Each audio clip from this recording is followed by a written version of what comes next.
वैसे तो दिल्ली में काफी ठंड है, लेकिन इस ठंड में कुछ नारों ने यहाँ के राजनीतिक मौसम में इतनी गर्माहट ला दी है कि आरोपों और बचाव का सूचकांक तेजी से ऊपर चढ़ रहा है। और सवाल पूछा जा रहा है कि क्या अभिव्यक्ति की आजादी के नाम पर किसी की हत्या और कब्र खोदने वाले नारे लगाए जा सकते हैं। जिस यूनिवर्सिटी में समाज को चलाने वाले सूत्र गढ़े जाते हैं, वहां खड़े होकर किसी की कब्र खुदेगी जैसी नारेबाजी हो सकती है।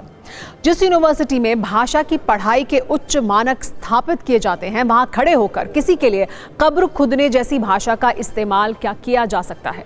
जो यूनिवर्सिटी देश के पहले प्रधानमंत्री जवाहरलाल नेहरू के नाम पर है, जिनकी सहिष्णुता और विजन की दुनिया में चर्चा होती है, वहां पर देश के पीएम के लिए ऐसी आपत्तिजनक नारेबाजी कैसे हो सकती है। दरअसल इस बार मामला दिल्ली के जवाहरलाल नेहरू यूनिवर्सिटी में कल रात हुई नारेबाजी से जुड़ा है, जहां कुछ छात्रों ने पीएम मोदी और अमित शाह के खिलाफ विवादित नारे लगाए।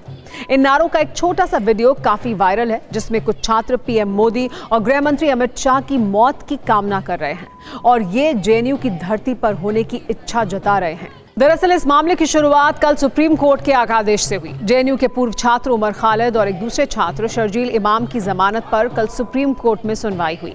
दोनों आरोपी पिछले करीब 5 वर्षों से देशद्रोह के अलग अलग धाराओं में जेल में कैद हैं।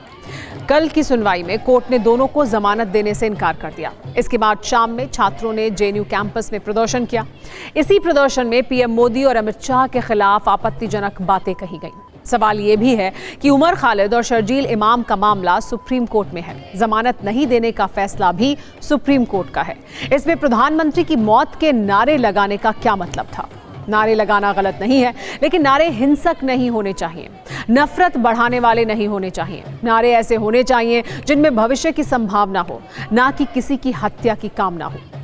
अब इस मामले में राजनीति हो रही है और बीजेपी काफी गुस्से में है। बीजेपी का कहना है कि जेएनयू में यह प्रदर्शन उमर खालिद और शर्जील इमाम के समर्थन में हुआ और यह विरोध प्रदर्शन नहीं बल्कि राष्ट्र विरोधी विचारधारा का प्रसार है, जबकि कांग्रेस का कहना है कि यह गुस्सा जाहिर करने का एक तरीका है। वैसे नारेबाजी के कोर्स में अच्छे मार्क्स लाने वाले छात्रों के लिए बुरी खबर है। जेएनयू प्रशासन ने वसंत कुंज पुलिस को एक चिट्ठी लिखी है, जिसमें साबरमती हॉस्टल के बाहर नारे लगाने वाले छात्रों पर एफआईआर दर्ज करने की मांग की गई है।